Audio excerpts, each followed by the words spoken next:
Ceux qui ne veillent pas ne pourront pas être enlevés. Ils resteront sur terre et subiront le jugement.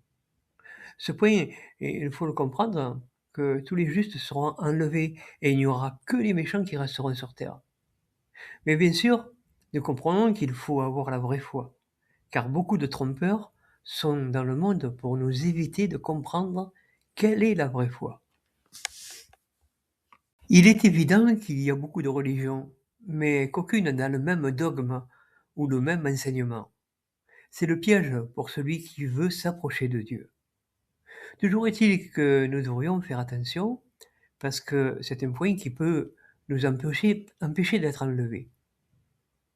Ézéchiel chapitre 9, le verset 4, l'Éternel lui dit « Passe au milieu de la ville, au milieu de Jérusalem, et fais une marque sur le front des hommes qui soupirent et qui gémissent à cause de toutes les abominations qui s'y commettent. »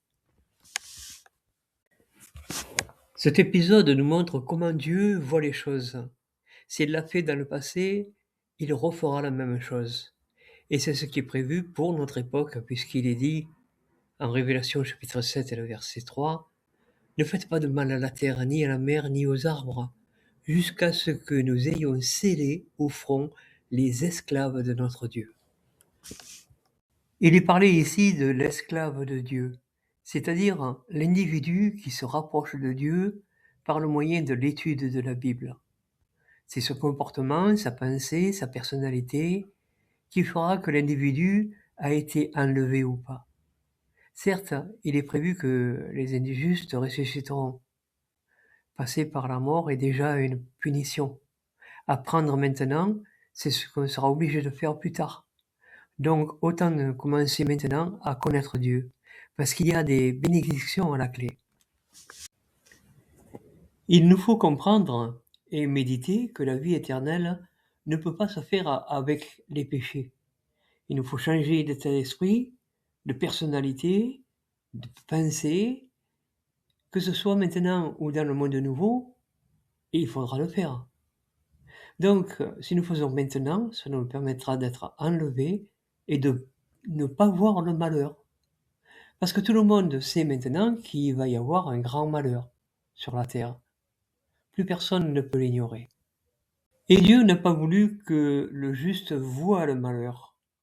Alors c'est pour cette raison qu'il a prévu l'enlèvement. Nous pouvons penser cela puisqu'après ce grand malheur, la nouvelle Jérusalem descend sur la terre. Et il faut bien comprendre ces choses pour avoir le choix. Ne pas savoir ne peut apporter que le malheur. Ce point nous montre l'importance de méditer et de réfléchir sur les textes de la Bible, car l'enseignement des religions est différent. Elle n'apporte pas la vérité. Être chrétien à notre époque, c'est vouloir vivre. C'est croire à un Dieu qui peut nous sauver. Il ne nous demande pas des choses extraordinaires. Ce qu'il interdit, c'est ce que nous voyons dans les actualités, où l'amour du prochain n'est pas présent et nous devons faire la distinction entre toutes ces choses pour faire un bon choix. C'est notre état d'esprit que nous devons travailler pour que nous soyons conformes à ce que dit la Bible.